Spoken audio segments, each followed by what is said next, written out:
Salut à tous les bastonneurs et les bastonneuses, moi c'est Forgy, et le catch c'est ce dont on va parler. Et aujourd'hui, l'AEW illustré. 10 jours avant All-In à Wembley, c'est le récap du Dynamite du 16 août. Orange Cassidy contre Wheeler Yuta. L'histoire du match. À l'AEW, Orange et les Best Friends étaient la faction d'origine de Yuta, et il en a fait partie jusqu'à ce que le Blackpool Combat Club recherche une nouvelle recrue, un catcheur n'hésitant pas à saigner avec eux et avec la soif de s'améliorer. Wheeler a fait ses preuves et les a rejoints, et depuis le pay-per-view Death Before Dishonor, le BCC est en rivalité avec les Lucha Bros et les Best Friends. Ce match est un nouveau chapitre entre le mentor Orange et l'élève doué Yuta, mais inscrit dans la route de All-In entre les trois factions. Longue introduction certes, parce que les images parlent d'elles-mêmes. Yuta a gagné en tactique et en personnalité. Tout ce qu'il fait montre son évolution et sa technicité. Mais Orange est un grand champion, il fait du titre international un vrai championnat combatif, et il fait tout en son pouvoir pour le garder. Les deux se connaissent bien, leur alchimie est parfaite, l'arrivée du BCC va le galvaniser Cassidy, qui va placer son Orange Punch pour la victoire. À partir de là, on sent la présence de Wembley, le BCC attaque sans pitié le champion, arrivent alors les Best Friends tout d'abord, puis les Lucha Bros, les deux factions ayant été vaincues par le BCC dans les 10 derniers jours. Et comme ça ne suffit toujours pas, c'est l'arrivée d'un Joker. Eddie Kingston, fraîchement sorti du G1 Climax au Japon, reprend direct là où il s'était arrêté et s'attaque à Castagnoli. Le défi lancé, Best Friends, Lucha Bros et Kingston contre BCC et qui ils veulent. Dans un stadium Stampede. Oui, en live, dans les gradins de Wembley. Oh, je suis tellement hype. J'ai hâte d'y être. Peut-être un match que je pourrais voir un peu de près alors que je suis loin du ring. Si vous avez des hypothèses sur les 3 derniers membres, alors allez-y dans les commentaires. Allez, on perd pas de temps dans cet épisode. Jim Ross est en interview avec Kenny Omega. Ils évoquent la jeunesse de Kenny et oncle Don Callis et comment il a influencé sa carrière et son parcours sportif. De beaux souvenirs, mais qui sont du passé maintenant. Don Callis a changé, Kenny aimerait avancer. Takeshita, il le connaît depuis des années, depuis la DDT.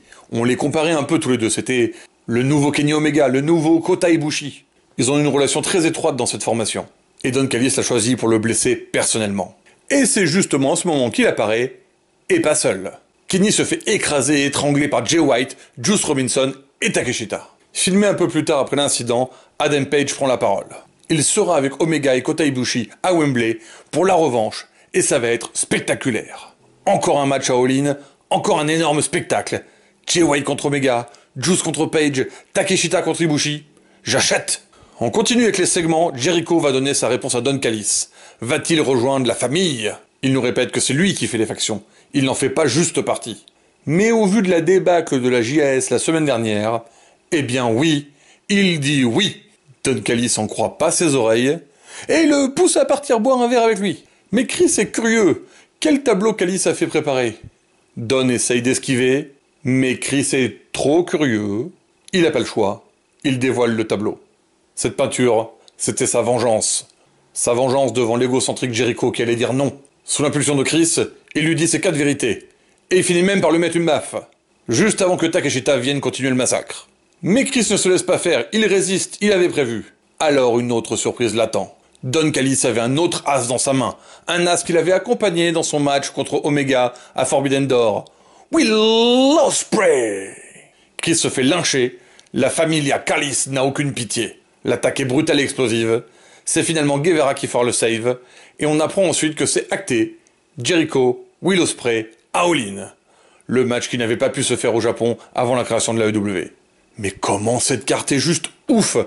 Il n'y a pas beaucoup de matchs pour souffler, on va de banger en banger.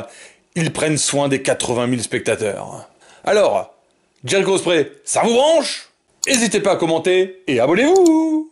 Jack Perry nous annonce qu'il va retirer la ceinture FTW la semaine prochaine. Darby Allin et Nick Wayne contre les Gates of Agony. L'histoire du match, Darby contre Swerve, une rivalité qui dure depuis des mois. On ajoute à ça la trahison d'Air Fox pour rejoindre la Mogul Embassy, l'attaque sur le dojo des Wayne, le match à All-In. L'objectif est de faire se battre ici ceux qui ne peuvent pas faire le show principal à Wembley et de franchir une nouvelle étape dans cette rivalité au bord de l'explosion. Les Samoans sont puissants et athlétiques, Darby et Nick sont rapides et agiles, le match combine très bien, le tempo est rapide et efficace, le spectacle est au rendez-vous, bref, que du bon. C'est finalement avec un double saut de la troisième corde, un coffin drop de la part de Darby Allin, qu'il remporte. Signal d'une bagarre? Pas vraiment. Le Joker Sting a invité Prince Nana près de lui. Parfait dans ce rôle-là, il invite la Mogul à se retirer tout de suite. Sting en Joker, ça le fait grave. Allez, plus que 10 jours avant Wembley. Segment MJF et Adam Cole. Je pars en week-end demain, donc pas sûr d'avoir le temps de le monter en short en plus cette semaine, mais ça valait le coup. Et c'est hilarant comme toujours. Comme le duo doit affronter aussi Open. Dans le pré-show, MJF a pour idée de rentrer dans la tête des Australiens en allant manger dans un steakhouse de l'Outback. Bon, ils se sont surtout pété le bide, mais MJF a vu l'image d'un kangourou boxeur et il a une nouvelle technique à proposer, le coup de pied kangourou. Bon, Adam Cole, bébé, est pas convaincu, mais moi j'en ai pissé de rire. Putain, faut voir leur tronche, c'est magique. Comme MJF est pas convaincu par regarder les films Crocodile Dundee, ils reviennent à leur classique. Double corde à linge dans la tronche du pauvre concierge australien. Ils se font convoquer par Tony Khan en furie. Les doubles cordes à linge, c'est sur le ring, pas dans les couloirs. En sortant, MJF fait le malin en parlant des foires à l'enchère avec la WWE en 2024. Mais quand Tony rouvre la porte, il redevient tout gentil et mielleux. Pas les grosses coronesses, le MJF, hein. Et Roderick Strong est toujours là et toujours vénère. Le pote mal aimé, quoi. Juste après la pub, Better Than You Baby va au ring. Il est temps de parler pour eux du main event de Wembley, le titre AEW. Les deux sont potes, très potes, mais le titre, c'est autre chose. Adam Cole Baby nous raconte. Il a été champion dans toutes les promotions où il est catché. Être champion de la AEW à Wembley, c'est son objectif, son but suprême, la meilleure conviction du monde. Mais alors, MJF nous raconte. Ces deux modèles dans le catch sont Cody Rhodes et Adam Cole Baby. Il y a 4 ans, alors qu'il était inconnu du public, il a contacté personnellement Cody Rhodes pour avoir sa chance au premier All-In de l'histoire à Chicago. Il a perdu son match, mais il a rencontré la famille Khan. Ils lui ont fait confiance et il en est là où il est. Pour le deuxième All-In, le plus grand de l'histoire, à Wembley, devant son autre idole, il va pas perdre. Les aussi Open les interrompent. Petite bagarre, ils finissent par prendre le dessus. On a failli voir le coup de pied kangourou, mais il a pas pu le placer. Dommage. Leur relation parfaite. Meilleurs amis, meilleurs rivaux, tous les deux des backstabbers, des traîtres, professionnels. On a le Kingdom et Strong en plus dans l'histoire, et ils sont tous les deux très doués pour les fausses pistes et les retournements de situation. Je suis tellement client, c'est parfait. Alors, un pronostic sur ce qui va se passer à All-In? Un petit commentaire? Je passe vite sur le match au massacre à la tronçonneuse. C'est un match sponsor, c'est fun, Jeff Hardy fait ses classiques, il est moins rouillé ces derniers temps je trouve, il joue sur les codes du film, maquillage, lumière, style de scène, c'est efficace et reposant après toutes ces émotions. Et puis j'aime bien Satnam Singh, le géant indien en salopette. C'était très sympa, mais il n'y a pas matière à en discuter des plombs non plus. Allez, next! The Bunny contre Britt Baker. L'histoire du match, c'est la dernière place pour le 4-way féminin de All-In. Et vu que Britt y sera, c'est sûr, elle peut pas perdre. Alors le match, il est là, J'aime bien les visages improbables de Bunny, les coups de langue de Slutty Penelope, mais niveau catch, on peut faire beaucoup mieux. Alors pour résumer, Britt fait boum, Britt fait splash, puis kaboum sur Bunny, pour la victoire. Les acclamés contre des panou-panou. Ah, ça part mal, ils font que ça comme genre de match, pas du tout excité par cette rengaine. Sauf que, noir, lumière, plus de panou-panou, et la House of Black à la place pour un gros carnage. Et là, moi je suis beaucoup plus client. Ils se font défoncer et ça ira pas plus loin de suite. Ce qui veut dire un match House of Black contre Acclaim et All-In, avec soit en troisième membre le retour de Billy Gunn, soit plus grand joker Andrade. En tout cas, on en saura plus à Collision. Laquelle de ces deux possibilités vous motive le plus? D'autres options crédibles? Un petit commentaire? Main Event, Guns contre Young Bucks. L'histoire du match, Omega vient de se faire éclater par le Bullet Club Gold, alors forcément, on va croiser les programmes Elite Bullet Club FTR. Le match est superbe. Les Guns m'impressionnent de plus en plus. Pendant leur règne de champion, j'étais vraiment pas dans le train As Boys, mais depuis qu'ils ont rejoint leur faction dorée, je les trouve juste à leur place. Et athlétiquement, ils sont super bons. Ils rivalisent même avec les Bucks sur pas mal de moments.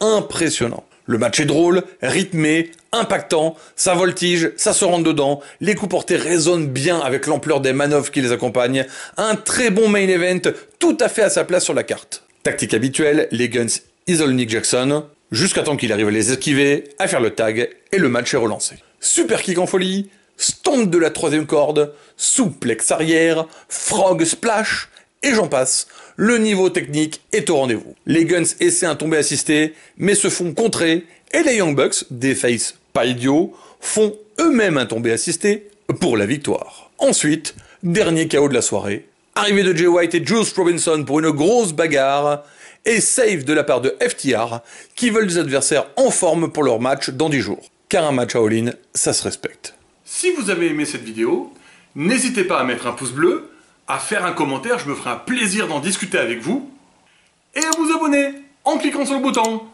Merci à tous les bastonneurs et bastonneuses, je pars en week-end jeu de rôle dans le Gers, je reviens lundi et je repars quelques jours plus tard direction Londres pour la Ref Pro le samedi et All-In le dimanche. Donc ça va être un peu chaotique pour les vidéos, mais je vous fais mon road trip de Londres filmé depuis mon smartphone et j'essaierai d'alimenter un max dans des versions non montées et filmées live comme je peux. Du coup, merci à tous de me suivre et à très vite.